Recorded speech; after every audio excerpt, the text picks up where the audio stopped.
토트넘이 기적 같은 연승 행진을 이어가던 중 믿기 어려운 2연패의 늪에 빠지게 되었습니다. 이번 12라운드 울버햄튼전에서 패배의 시발점은 지난 경기 로메로의 경솔한 발길질에서 시작되었습니다. 로메로의 어린애 같은 행동은 반더백과 메디슨에게 부상을 안겨주었고, 이는 토트넘에게 있어 치명적인 타격이 되었습니다. 이 사태는 토트넘이 첼시에게 4대1로 대패하며 시즌 최악의 경기를 치르게 만들었습니다. 그러나 토트넘은 이 패배를 교훈 삼아 팀을 새롭게 재정비하고 울버햄튼과의 경기에서 승리를 다짐했습니다. 울버햄튼과의 경기에서는 전반 3분 만에 존슨이 선제골을 기록하며 토트넘의 붕괴에 대한 우려가 단순한 기우가 아니었다는 생각을 갖게 했습니다. 하지만 메디슨의 부재는 토트넘에게 더욱 큰 타격을 주었고, 이는 경기 전략에도 영향을 미쳤습니다. 메디슨의 공백은 토트넘의 공격 라인에 큰 부담을 주었고, 이는 경기 결과에도 영향을 미치는 요소가 되었습니다. 이러한 상황 속에서 토트넘의 앞으로의 행보에 대한 기대와 우려가 공존하고 있습니다.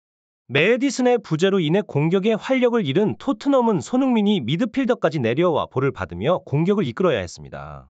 이 상황에서 전방의 손흥민에게 공을 연결할 수 있는 선수가 부족해지며 토트넘의 공격진은 무력함을 느끼게 되었습니다. 토트넘이 공격을 펼치는 동안 울버햄튼은 여러 차례 골 기회를 얻었고, 벤 데이비스와 다이어의 센터백 조합은 이를 겨우겨우 막아내며 위기를 넘겼습니다. 그러나 다이어의 수비에서 발생한 결정적인 실수들은 토트넘에게 치명적이었습니다. 후반 90분에 1대0으로 앞서던 토트넘은 불과 5분 만에 두 골을 연달아 허용하며 충격적인 역전패를 경험했습니다. 첫 번째 동점골 상황에서 다이어는 상대 공격수의 크로스에 대응하기 위해 발을 뻗었으나 그의 느린 반응 속도로 인해 실패했습니다. 이는 지난 시즌 다이어가 보여준 수비의 문제점을 그대로 드러내는 순간이었습니다. 그리고 5분 뒤 토트넘에게 또 다른 재앙이 찾아왔습니다. 이 두 번째 골 상황에서도 다이어의 수비 실수가 결정적이었습니다. 이러한 연이은 실수는 토트넘의 수비 라인에 대한 재평가를 요구하는 상황으로 팀 전체의 전술과 조직력에 대한 진지한 고민을 촉구했습니다. 토트넘의 팬들은 이러한 연속된 실수에 대해 실망감을 감추지 못했으며 향후 팀의 전략과 수비진의 구성에 대한 변화를 촉구하는 계기가 되었습니다. 이런 상황은 토트넘에게 있어 시급히 해결해야 할 과제이며 앞으로의 경기에서 어떻게 이 문제를 극복할지에 대한 관심이 집중되고 있습니다. 울버햄튼의 오른쪽 공격에서 볼을 잡고 찔러주는 크로스가 날아왔을 때 다이어는 상대 공격수 르미나를 지켜보기만 하며 느린 반응을 보였습니다. 이로 인해 울버햄튼에게 1대1의 기회를 헌납하고 말았죠. 다이어의 이러한 모습은 작년 토트넘의 수비가 자동문이라 불리며 무수한 패배를 기록했던 시절을 연상시켰습니다.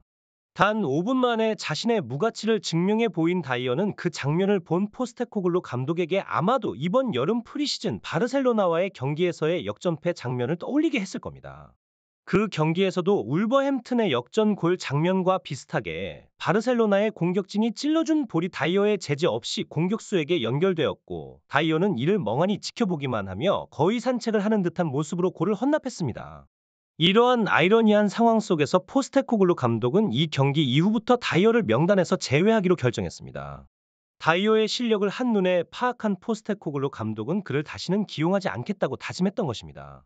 그러나 지난 첼시와의 경기에서 로메로가 퇴장당한 후 대체 선수가 없는 상황에서 교체 투입된 다이어는 나름의 준수한 활약을 펼쳐 포스테코글루 감독에게 관용을 베풀게 했습니다. 시간이 지나면 끔찍했던 과거는 때때로 미화되는 법이죠. 포스테코글루 감독은 아마도 그날 다이어의 수비가 어땠는지를 잠시 잊었을지도 모릅니다. 이러한 상황은 토트넘의 수비 전략과 다이어의 미래에 대한 다양한 의견을 불러일으키며 팀의 전략적인 접근 방식에 대한 더 많은 고민을 촉구하고 있습니다.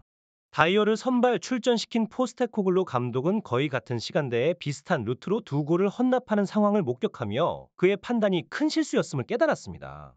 토트넘은 당시 후반 45분까지 2대2로 비기고 있었으나 단 5분 만에 두 골을 허용하며 4대2로 역전패를 당했습니다. 울버햄튼 경기에서도 후반 45분에 단 5분 만에 두 골을 헌납하며 역전패를 경험했죠. 거의 반년 만에 경기에 나선 다이어가 만들어낸 완벽히 같은 상황이었기에 포스테코글루 감독은 다이어 기용에 대한 실수를 뼈저리게 느꼈을 것입니다. 그 결과 그는 다시는 다이어를 기용하지 않겠다고 결심했습니다. 경기 전에도 포스테코글루 감독은 다이어가 첼시전에서는 잘했지만 그가 기회를 잘 이용해야 한다고 경고 아닌 경고를 보낸 바 있습니다. 감독은 자신이 유심히 지켜보겠다고 말했죠.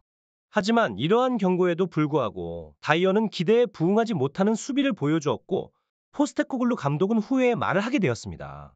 다이어는 이날 주장이 아니었음에도 심판과 파울 상황이나 볼 지연 상황에 대해 독대하며 이야기하고 마치 자신이 주장인 것처럼 행동했습니다. 이러한 모습은 다이어의 리더십에 대한 의문을 불러일으켰으며 그의 팀 내 위치에 대한 논란을 증폭시켰습니다. 포스테코글루 감독의 결정에 따라 향후 다이어의 팀 내 역할과 입지에 변화가 있을 것으로 예상됩니다.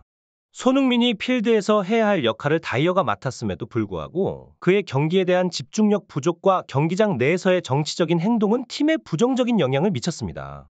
다이어의 이러한 행동이 팀의 패배를 가져왔을 가능성은 팬들 사이에서도 논란의 여지가 있습니다.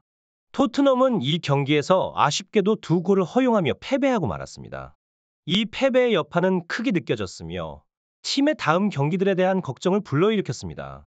로메로와 반더베이크의 퇴장과 부상으로 인해 다음 경기들에서 이들의 빈자리를 메워야 하는 상황에서 다이어가 다시 한번 경기에 나설 가능성도 배제하기 어렵습니다. 그러나 포스테코글루 감독은 이날 경기에서 다이어의 수비력 부족을 목격하고 다시는 그를 기용하지 않겠다고 결심했습니다. 이에 따라 아직 완전한 경기 컨디션이 아니라고 판단되었던 필립스를 대신 기용할 가능성이 높아졌습니다. 이러한 결정은 다이어에 대한 감독의 신뢰 부족을 드러내는 동시에 필립스에게는 큰 기회가 될 수 있습니다. 토트넘은 이제 아스톤 빌라와 맨체스터 시티와의 중요한 경기를 앞두고 있습니다. 이 두 팀은 강력한 상대로 토트넘에게는 어려운 도전이 될 것입니다. 연패를 멈추고 다시 승리의 궤도로 돌아오기 위해서는 팀 전략과 선수들의 집중력이 필요할 것입니다. 포스테코글루 감독의 전술적 결정과 선수들의 실행이 이러한 중요한 경기에서 어떻게 작용할지 팬들과 전문가들의 이목이 집중되고 있습니다. 토트넘의 앞으로의 경기는 팀의 승패뿐만 아니라 포스테코글루 감독의 리더십과 전술적 능력을 가늠하는 중요한 시험대가 될 것입니다.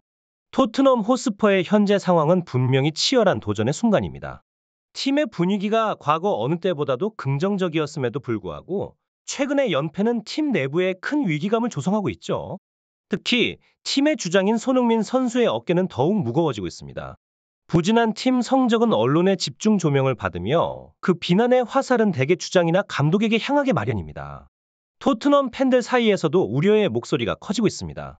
반더베이크의 수비는 빠르고 수준이 높았지만 그럼에도 불구하고 팀은 단 5분 만에 연속골을 허용하며 팬들에게 절망감을 안겨주었습니다. 손흥민의 상황 또한 쉽지 않습니다. 메디슨의 부재는 팀에 큰 타격이며 그를 대체할 자원의 부재는 손흥민에게 더 큰 부담을 주고 있습니다. 손흥민은 울버햄튼 경기에서 보여준 것처럼 연결고리가 빠진 기계처럼 미드필드진에서 공을 받아 연결하는 부속품 역할에 머무를 위험이 있습니다.